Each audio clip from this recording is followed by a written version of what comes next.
Olá pessoal, tudo bem? Me chamo Iago, sou mediador de história do Polo de Macaé e hoje vamos conversar sobre as novas relações entre africanos, europeus e asiáticos durante os séculos XV e XVIII.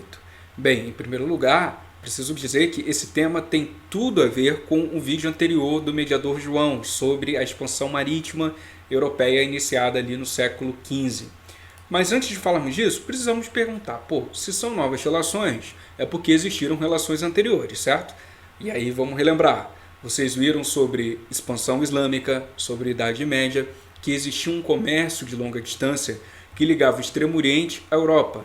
Um movimento que significou não apenas trocas de produtos, mas também de pessoas, saberes e culturas.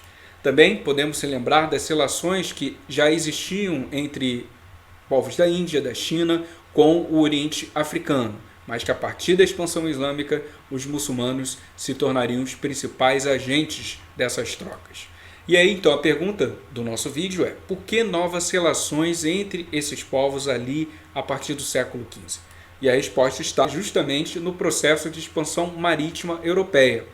Esse processo, vamos relembrar, se configurou num alargamento gradual das redes políticas, comerciais e expansão da fé cristã promovida pelos europeus no continente africano, asiático e americano. E aí exemplos de agentes que temos aí: Portugal, Espanha, França, Inglaterra e Holanda, que em diferentes momentos, com as suas especificidades, promoveram esse processo. Através da expansão marítima, os europeus se tornariam os principais agentes de interligação entre os continentes africano e asiático. E o nosso vídeo de hoje tenta responder como que essas relações foram construídas ali a partir da expansão marítima. Como elas foram mantidas durante esse período? Houve somente confrontos nos contatos? Então, são as perguntas que a gente tenta responder com o tema de hoje: relações entre africanos, europeus e asiáticos durante os séculos XV e XVIII.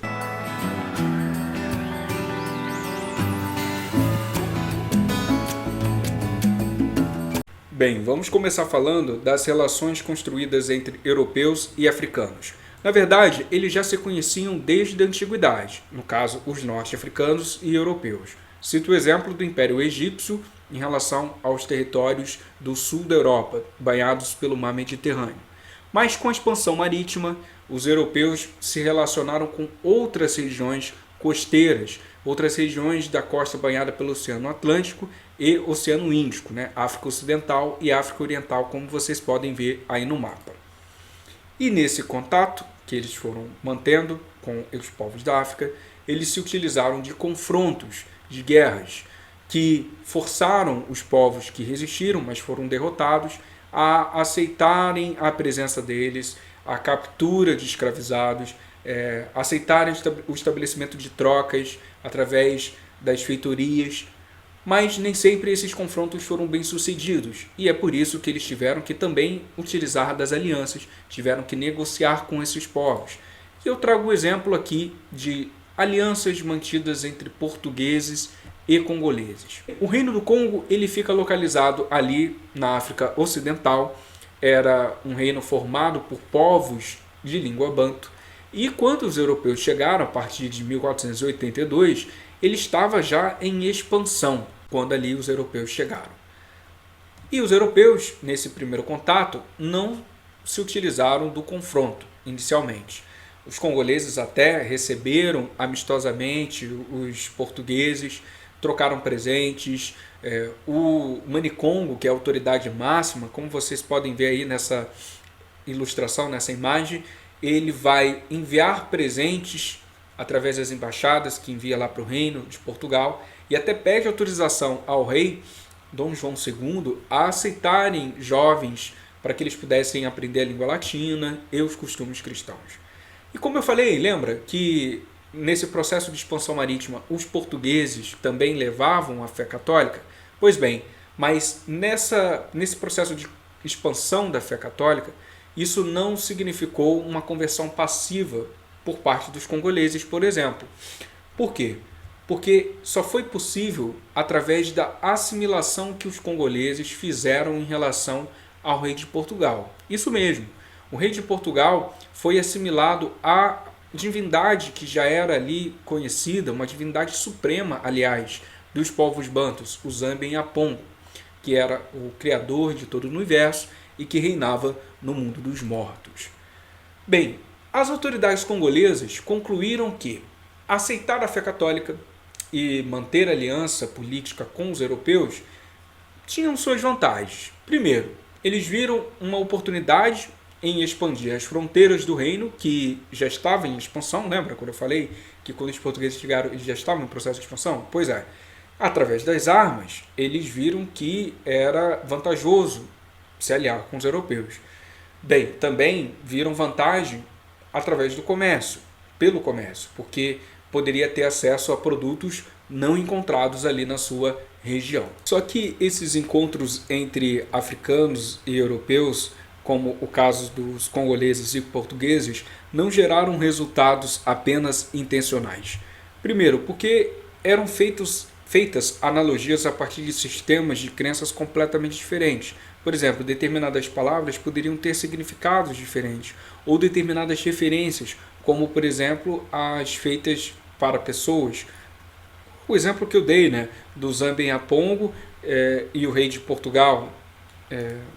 Um outro ponto que a gente pode levantar é o não abandono das práticas culturais por parte dos congoleses, que apesar de converterem à fé cristã, continuaram mantendo suas práticas, continuaram mantendo as suas crenças. E um terceiro ponto que a gente pode levantar de resultado não intencional foi a utilização da conversão à fé católica e, de certa forma, a utilização para tentar negociar mais autonomia política.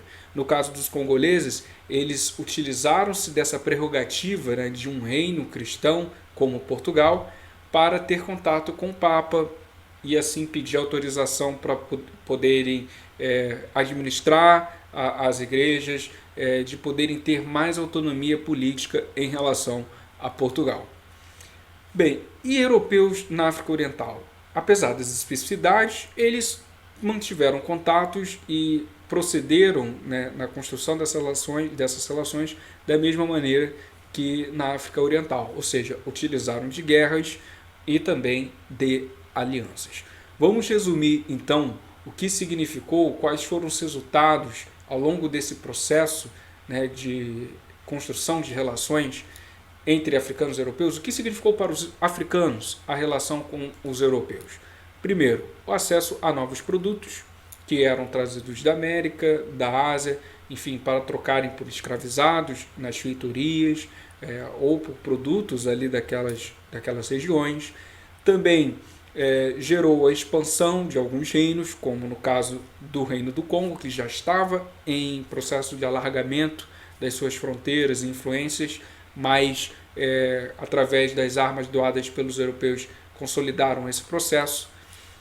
Um terceiro ponto fundamental foi a escravização e perda da população, né? Escravização principalmente por parte dos derrotados nesses confrontos travados contra os europeus e também contra os inimigos deles, né? Aliás, aliados dos europeus, como os congoleses, que nesse processo de expansão derrotaram seus inimigos e esses inimigos eram transformados como escravizados. Eram transformados em escravizados. Um quarto ponto, perda da soberania e imigração forçada, né? Tem tudo a ver com esse ponto que eu acabei de levantar, o número 3. Ou seja, essas regiões nos confrontos, quando eram derrotados, eram assumidos ou por esses aliados ou pelos portugueses e assim obrigavam essas populações a ou se submeterem ou migrarem para outras regiões com medo de serem escravizados.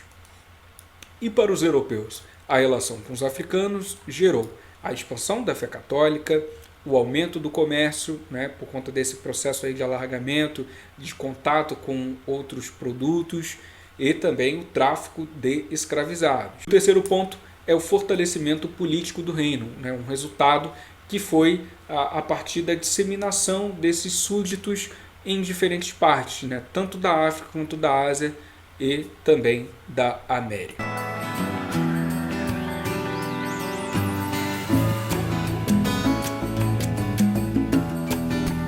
Asiáticos e europeus. Vamos ver então agora como que foram construídas as relações e mantidas. Também através de guerras e alianças que eles construíram suas relações, certo?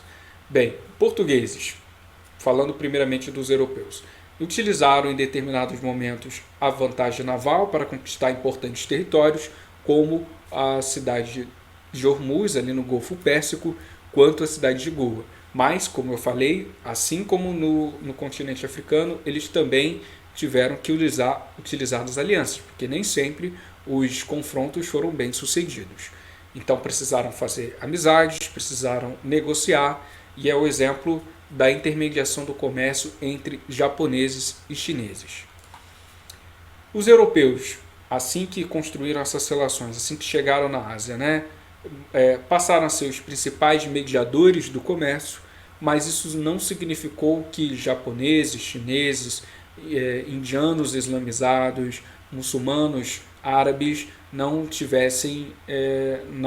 fizessem comércio quando os europeus ali chegaram. Pelo contrário, isso não significou uma exclusividade comercial. É claro que em determinados pontos comerciais, portos, os europeus acabaram cobrando tributos, certo? Mas isso não fez com que eles tivessem um monopólio efetivo do comércio dessas regiões.